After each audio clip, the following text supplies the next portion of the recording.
Well, hello and welcome to another episode of More Perfect Marketing. It's David Baer here. And as I was getting ready for our conversation today with Jesse Ringer, who will be joining me audio-wise in just a moment, I was thinking about one of the things that he said he wanted to talk about, and that was the role that trust plays in both the relationship between marketing vendors and the clients we serve, as well as the audience that we are trying to attract to our businesses.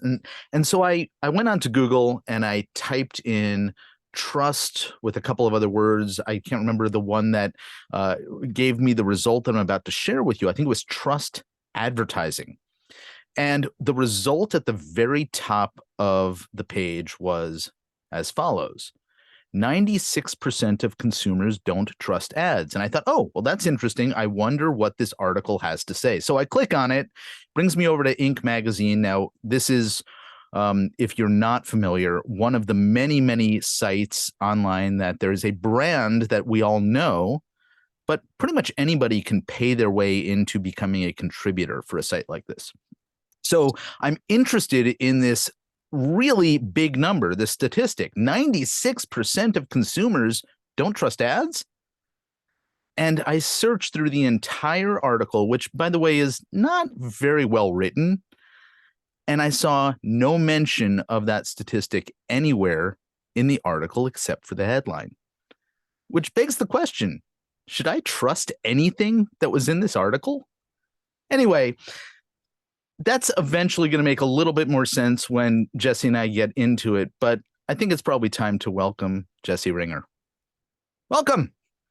Thanks, David. Thanks for having me. I'm super excited to be here.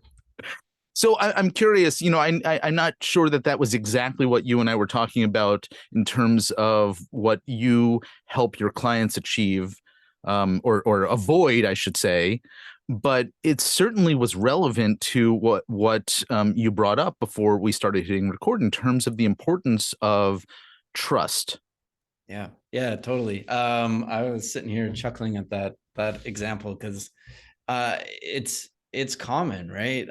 Granted, Inc. doesn't really have a lot of scrutiny around their writers, but also, yeah, like being able to ensure that the content you're writing matches, the question that somebody is searching for to try and answer that question. You should have that there.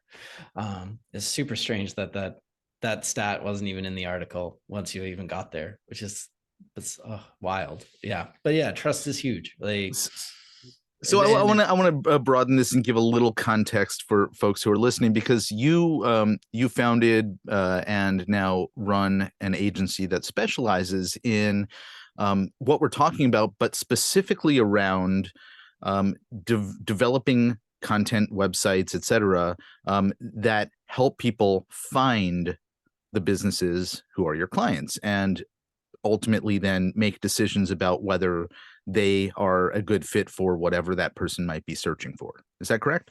Yeah. So, I run Methodometric and a SEO agency. And essentially, like, what we're trying to do with Google searches is get an understanding of the keywords that people are using to find your products and services, but also what is the intention that they're trying to get out of that search query. There's informational, there's transactional, and navigational type terms, and like having that understanding and making sure that your content matches that intent will help create the trust that people need to take action or explore your website further. So here's the thing that I sort of always thought about SEO. There's two sides to it. There's and I think perhaps this is behind the name of your business as well. There's the numbers, the data, because we're trying to figure out where can we fit into algorithms and the way that search engines are going to present the things that we want them to present, the places we want them to present them. And then there's the human equation, the how do we think, how do we talk, what are the questions we ask, what's behind those things, what is our behavior in response. And I'm curious, which of those two sort of brought you into the SEO world? Oh, so when I was getting into my professional career, I really wanted to be a copywriter, and doing some freelance work and working at a couple of companies. Whenever I'd present some content, my boss or manager would be like, "Well, yeah, I don't like that. It's not good," and I'd have no recourse. I couldn't be like, "Well, like, no, it's good. You just don't know." Whereas with SEO, if I could present an article to a client and they're like, "Well, that's not good," and I can be like, "Well, the data shows otherwise. It shows that a lot of people are engaging with this content and are actually taking action from the stuff I've written."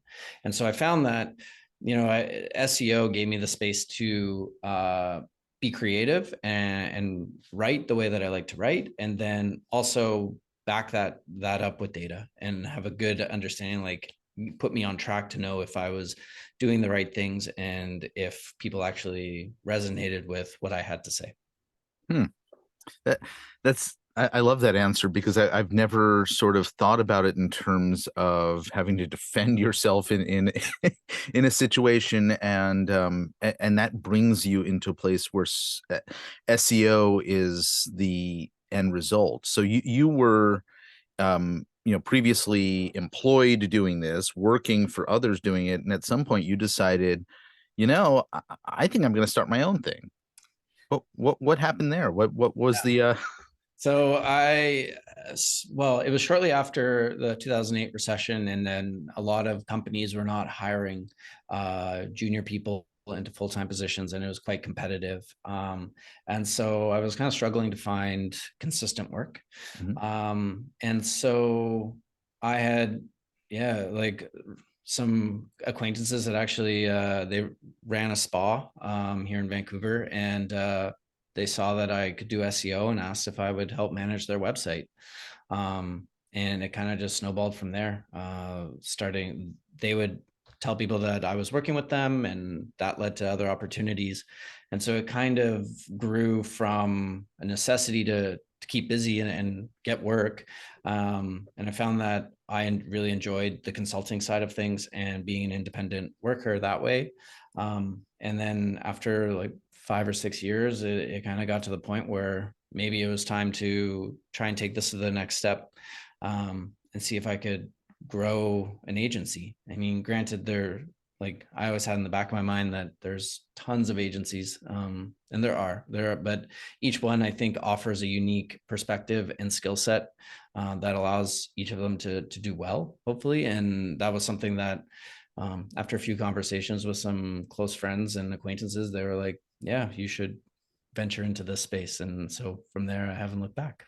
Yeah, I would argue that there's a lot of agencies who actually don't do things differently than others, and there's it's very difficult for a lot of the businesses out there who are looking at the landscape of professional marketers to really be able to tell one from the other and understand how to differentiate them. So you've found an audience, you found a client base, you clearly have been growing your team.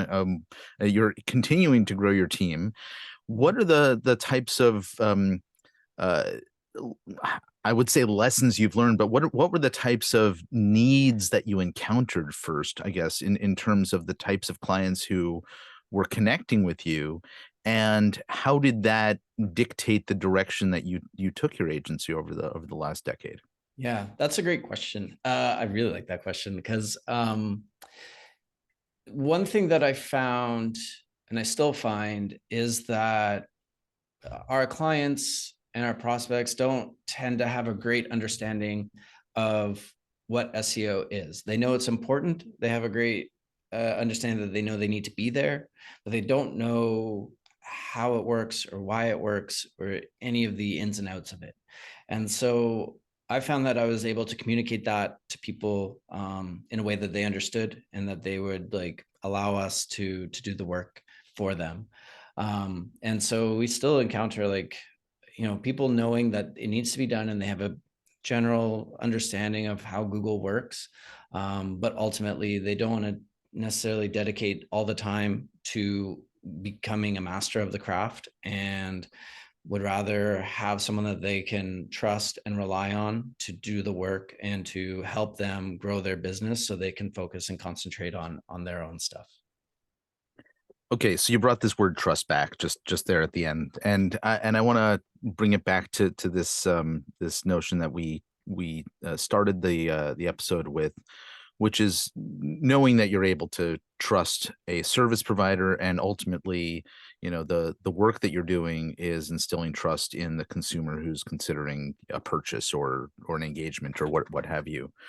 So let's talk a little bit about trust between um, agencies, marketing service providers, and the clients they serve. And I'd love to sort of get a sense of the mistakes that you see other um, service providers making, whether it's agencies or otherwise, that you say, oh, well, that's something I clearly need to avoid. And what Yeah. have you done to address that? Yeah. I mean, we've made our fair share of mistakes too, and we try and grow from those as well. But one thing that I found often from people that have reached out to us for help is like they're working with service providers already who aren't transparent with the work that they're doing. Um, they are saying that work is being done, but the client feels like nothing is being done and they can't see what it is that is being accomplished. And whether that is through reports, like they don't see the traffic going up, they don't see the revenue increasing. And so we often are approached because like, hey, we think our agency is not doing their job. Mhm. And so that's something that I've always carried through is like doing our very best to be as transparent as possible so that they understand that what we're doing is there to help them at the end of the day, and that we're actually doing the work, and that we're real people that care about the success of their business. And so those were things that I found in the early going. Like SEO is a super shady industry. It's really easy to blur the lines between authentic work and quick results and like actually getting things done. And so I've always operated from the stance that we need to make sure that the client understands as much as they want to understand like what we're doing for them so that they can feel confident about signing a check for us or giving us access to their website and giving us access to a lot of intimate business details.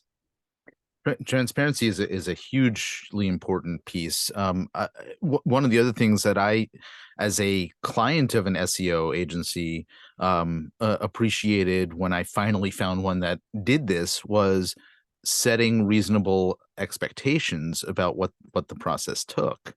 Mhm. And I think that hopefully is something that is part of your transparency approach as well. Yeah, actually, yeah, that's a great point. Like setting expectations is huge, and that is something that yeah, is continually for us at least a moving target. We always need to be going like these are the expectations, and here's what's going to happen. Again, like sometimes it's challenging based on the industry they're in, and the people they're trying to attract, like what those expectations are. But I think to maintain that or like kind of help encourage that transparency is just like regular check-ins and a continuous cadence around like here's what's happening, here's why it's happening, here's what we're doing to correct if things aren't going well, or here's what we're doing to kind of grow the things that are working well. Regular check-ins, whether that is over email or phone or in person, like that's a huge part of it too. So you said something about depending on the industry they're in, and I wonder if you can dig a little bit deeper into that. As far as I can tell from your website, you don't work in a specific vertical, a specific area. Is that correct? No, that is correct. A- And so, can you sort of give us some general, sort of rules Yeah. of thumb of types of businesses or Yeah. industries or spaces and how they might differ from the work that you're doing? Sure. Yeah. So we don't take on companies in the same competitive space for the reason that we feel that if we're, working with two companies chasing the same keywords, you know, one of them is going to come out on top. The other side of that too is that the companies don't really want us sharing their data with their competitors. And whether we do it intentionally or not, there's going to be certain learnings that we take from one client and apply it to another. And if they're in the same competitive market, there's going to be complications or conflicts of interest there. So with that, we only work with one company per industry, or like very clearly different markets. We work with a lot of service providers. And so for that, it could be localized search, something like a law firm or printer equipment or a community center, where it's very much like a close geography in terms of the types of people they're trying to reach. But then for businesses that are more digital, as in like software companies, but even things that have maybe like branches across country, we're looking at a lot of different markets, because then they have to compete with the national brands, but also the localized brands in there too, and having an understanding of all the different geographies and kind of how Google presents information and search results based on those geographies as well. So every facet of an industry could be, extremely different. Like if you're up against like the Amazons of the world, or if you're I don't know, a magazine or a content website that has to compete against Wikipedia, like those are all things that you have to consider when you're working to optimize for search. I hadn't really thought about the sort of layered impact of dealing with local competition in multiple markets. And so it clearly is a lot more complex when you're dealing with certain types of businesses then. Yeah, for sure, for sure. Regionality is pretty huge in Google searches, especially if we're thinking about how many people are doing search and research on their mobile devices. That geography and where they are while they're making that search will impact the search results. And so we try to account for that as much as possible. So, okay, so we've talked a bit about sort of the trust between you as a service provider and what you're trying to establish with the clients you're serving. Let's dig into the trust that you want to present in the work that you do between, your clients' businesses, what they're offering, and the people that are searching for something that they might be able to solve. Where does trust come into play there? Yeah, that's one that I think is at the core of everything that you present on the website. Trust comes through in the information that you provide, the experience of your website. If someone visits your website and they're bombarded with multiple pop-ups and automatic opt-ins and things like that, you're going to be eroding trust. Dark patterns in user experience can always negatively affect that trust. But also like deliver on the promise that if you're ranking for a search term, and to come back to that Inc. article, you clicked on it for 96% of people don't trust ads. And then the article doesn't even talk about that idea. Like that is not trust. That you're doing a bait and switch, and it doesn't create a good experience. It doesn't create a good brand idea for Inc. And it doesn't create a nice trust factor for that author. And that's pretty common, where a nice catchy headline works really well, but none of the content actually connects to that headline. So making sure that when someone searches something and they're willing to click to get to that information, you better answer the question that they're looking to find an answer for. I'm afraid I'm going to have you run an audit, because I have two pop-ups when somebody first arrives on my site. One which is the the legal GDPR That's a fair one. one. That one I like. That's fair. You should be transparent with how you're using that data, right? Yeah. For sure. But then I have a promotional one that probably shows up pretty quickly thereafter. So and then an exit pop as well. So maybe I gotta rethink what I'm doing. I don't know. It like, I mean, pop-ups exist because they must work. I hope they work. Yes. And I have seen like the data around like having a pop-up versus not having a pop-up, they are effective, but maybe the timing, or like maybe don't hit someone with a pop-up before they've even had a chance to interact with your brand for the first time. Like giving someone I don't know, a 10% coupon for a product before they've even read if that product is right for them doesn't make any sense. And so just thinking about those kinds of Sure. I aspects. I have an article about pop-ups on my site, and in fact, it talks about the right timing for the pop-up to be presented. And on that particular page, there's a pop-up that's timed for when they get X% down the page, which is when they're reading that. That's when that particular pop-up appears. Mhm. It's not all that sophisticated, but it's not something a lot of people think about. So thanks for bringing it up. Yeah, like that idea I think works well. Like if they've read that far, there's a good sense that they've resonated at least a little bit with what you've had to say, and that pop-up could be a good incentive at that point. But if a person is coming to get an answer for a question they had, and you hit them with like sign up for a newsletter before they've even had a chance to read that article, I don't know how great your conversion rate is going to be, and it's going to be a bit of an erosion of trust there. Or if you have gated content, make it clear before they get to the site that maybe, and I think that's something that Google should work on. But yeah. So explain that just in lay terms for folks who Oh aren't yeah. familiar with. So if you have content that is behind a paywall, or you need to be a member to access it, make that information kind of clear before they get to the website. There's nothing more disappointing than getting to an article that you're excited to read and then finding out that you got to pay, 99 cents a month or $5 to get access to it. Or they have to sign up for it with an email in order to get that content. Earn their trust before you start asking for their money. I get this when I'm clicking on a link from like Apple News, for example, and it brings me over to what's the site that does this? Washington Post or the Wall Street Journal, where they will say, and by the way, this is based on a browser, so there's ways to get around this. Yeah. This is your first of your 3 articles for the next month if you'd like access, right? So they're Oh, warning me at least yeah. that the period is coming. Yeah. But Harvard Business Review does the same. And I mhm. think that's like a nice, authentic way to do it. Give them the information. If they want to go deeper, then yeah, they should pay. But at the same time, yeah, give them an opportunity to make that choice.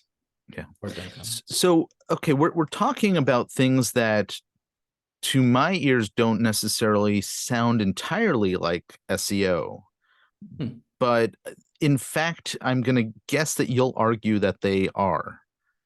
It totally is. It totally is. Okay. So uh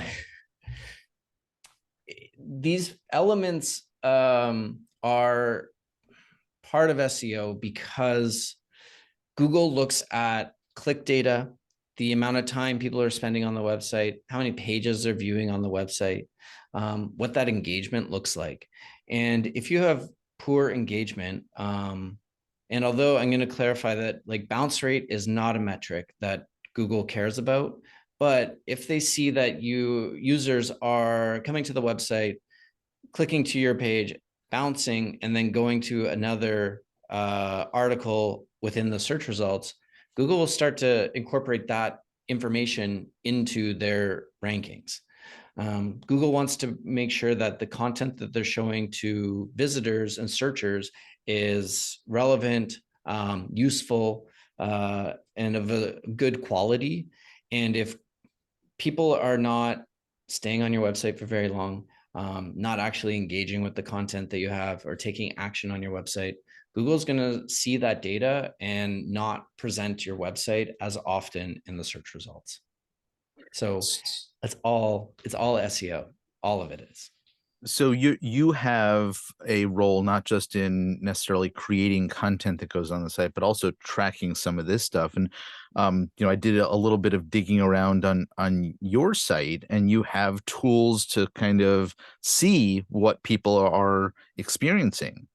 Yeah, totally. Like it's all interconnected, and yeah, like analytics is a big part of SEO and digital marketing as a whole. Like all of the digital marketing stuff, because of analytics, makes it performance based, and we need to be able to have a good understanding of how much money we're spending towards a certain marketing channel and how much money we're getting out from that channel. And so, yeah, we need to, as SEO people and practitioners, need to have a very good sense of, is our work actually contributing to the bottom line of the clients we work with, and what that overall theme and traffic is telling us. It's all well and good to rank number one for, hundreds of keywords, but if they don't generate any traffic or any revenue, those keywords are not useful. At the end of the day, every business is trying to make money, and that comes through in the work that we do. So we have a good number of professional service providers who listen to the show, and I wonder, for somebody who's never really addressed SEO before, they have a website, they work with a local audience. What are the things that they should think about if they're looking to engage someone? What are the what's the process that you might suggest they consider? Yeah, that's a great question. I would say the first place to start uh, would be get an understanding of like why your clients or customers come to you in the first place, and figure out how you can convey that sentiment into the content on your website. The other thing too is make it really easy for website visitors to get in contact with you, whether that is a phone number, email address, or contact form, or even like instant chat. Make it really easy for these people to reach out to you.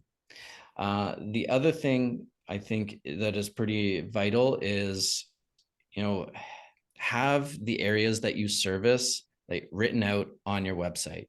You talk about them, use them in your content, make it really clear that you're a part of this community. And that can come through in like the groups that you maybe sponsor, through reviews, and potentially like in the, yeah, just overall like feel of the imagery and look of the website. And tied to that too, make sure you have a Google business listing. It's free, it's easy, it shows up quite often in localized search, and it makes it very easy for customers and searchers to get in contact with you quickly. It's also a great place to showcase reviews, content, and things like that, about your business.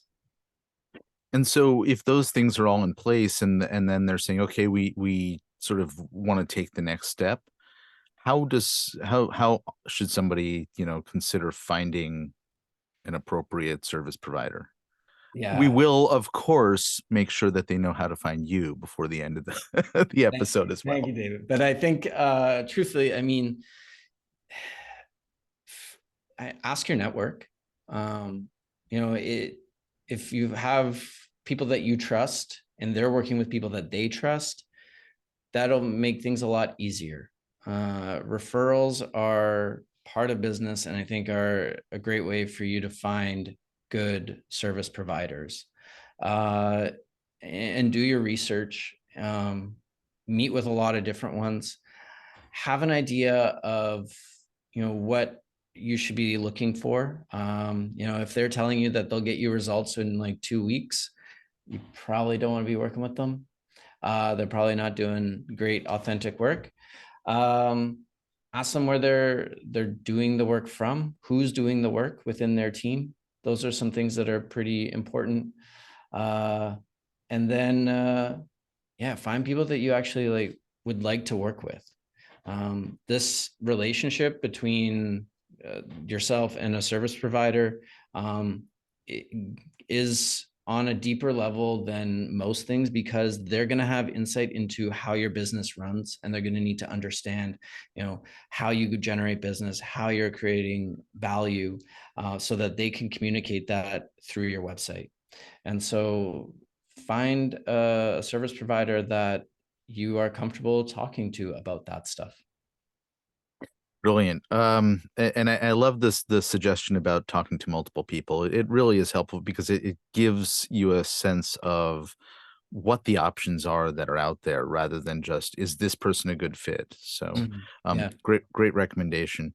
And of course, one of those people should be Jesse Ringer and his team. And to find you, they can go and visit methodandmetric.com. We'll make sure to leave a link to that, as well as to a couple of your social profiles, so they can reach out to you on their favorite um, profile or platform, whether it be Twitter or LinkedIn, because who's using anything else for serious business these days? Um, I'm assuming, I know that you're based in British Columbia. I'm assuming serving North America and beyond. Yep. We can help any English speaking website. And so, yeah, Canada, US, United Kingdom, Australia, New Zealand. Yeah. Or if your business is in another language and you're looking to bring in more English speaking clients or customers, like, we can help with that too. That's awesome. I hadn't thought about that. So thanks for bringing that up as well. Jesse Ringer, this has been great. I really appreciate your candor and transparency, and I hope that we are able to continue chatting further, because you've enlightened me about a few things regarding SEO I had never considered. Awesome. Thanks, David. I really enjoyed the chat. So thank you. Indeed. Hey, folks, if you've been enlightened by something that Jesse shared and you think somebody else in your life might benefit from hearing it as well, please pass along the episode. We certainly appreciate it. Until next time, I'm David Baer, and this is More Perfect Marketing. Take care.